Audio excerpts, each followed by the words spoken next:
Dooley, sports massage therapist and yoga teacher.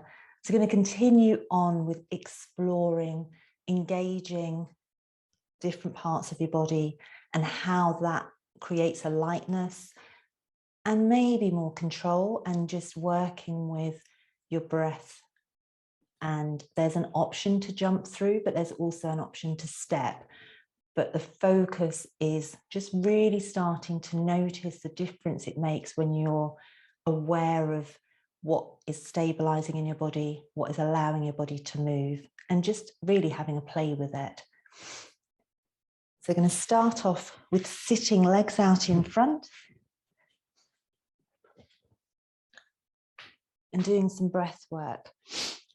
So just start with, think of lengthening up through your chest, press down through the backs of your legs.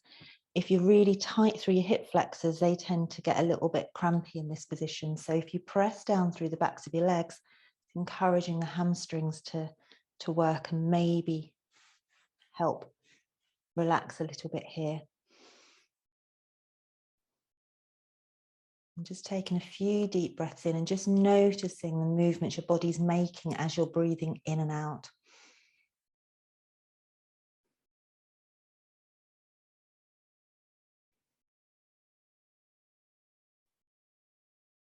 And then really pressing down through the backs of your legs, through your heels, pressing through your toes, pressing out through your heels. Think of pressing down and maybe allowing lengthening up through your upper body.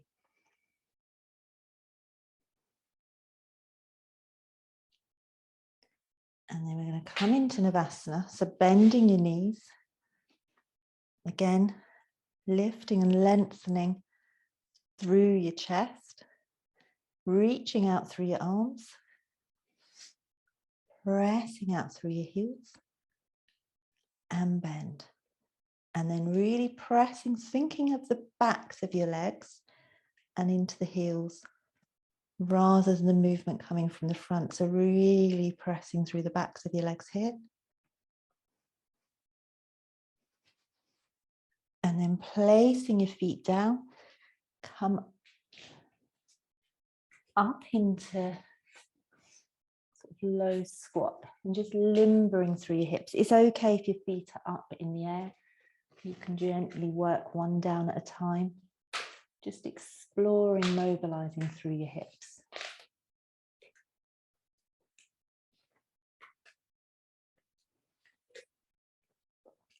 Slowly bring yourself all the way up to standing. And then pressing down through your feet into the floor, just noticing as you press down through your feet, anything higher up in your legs. And then noticing, getting a sense of being toned through your midsection as well. As you inhale, you're going to lift your heels up. And then as you exhale, thinking down the back of your body, slowly lowering down.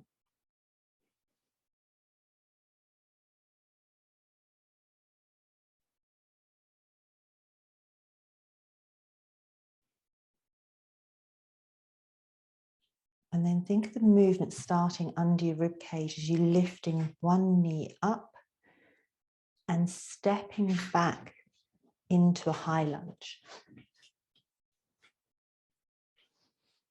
And then you want your shoulders over your hips. As you inhale, lifting your back heel, coming up onto your toes. As you exhale, pressing back through the heel. Inhale, lifting. Exhale, pressing back. Transfer your weight forwards into your front foot. Really press down through the front leg. As you inhale, you're going to step in and come back to Tadasana. And then changing legs, inhale, lifting the knee up. As you exhale, stepping back, lifting up the back heel. Exhale, lengthening back through the back heel.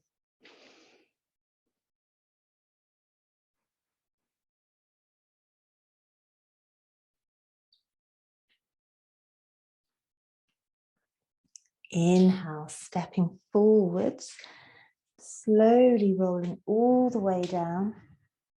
You've got the option to step back. I'll show both stepping or jumping back, but think of the movement coming from under your ribs. So you're going to gently press down through your hands, and then think of the leg being lifted from just under the rib cage as you step back.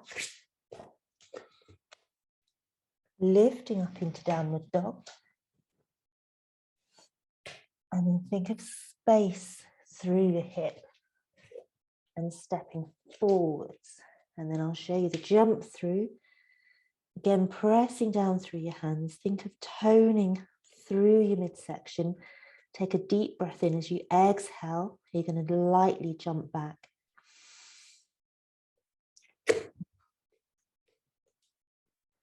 Inhale, lifting up into downward dog. As you exhale, bending into your knees and then lightly jumping forwards.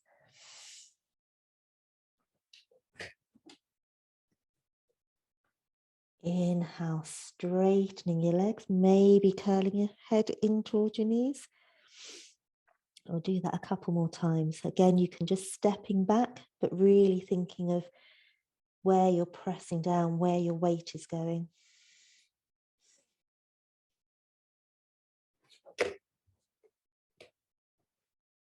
Lifting up into downward dog, bending into your knees, lightly jumping forwards.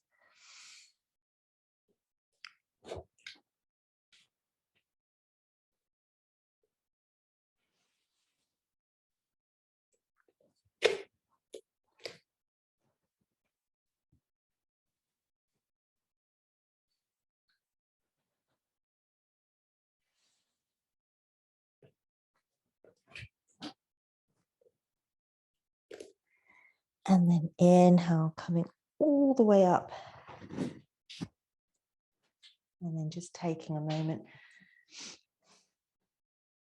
So that's just exploring how you can feel a little bit freer and lighter maybe through your body as you're moving. So it's partly, some of it is having confidence, but it's just noticing if you start to tone and engage through here and through the legs, you can create some space through the hip joint so that your leg is able to move more freely than if you're down here or here.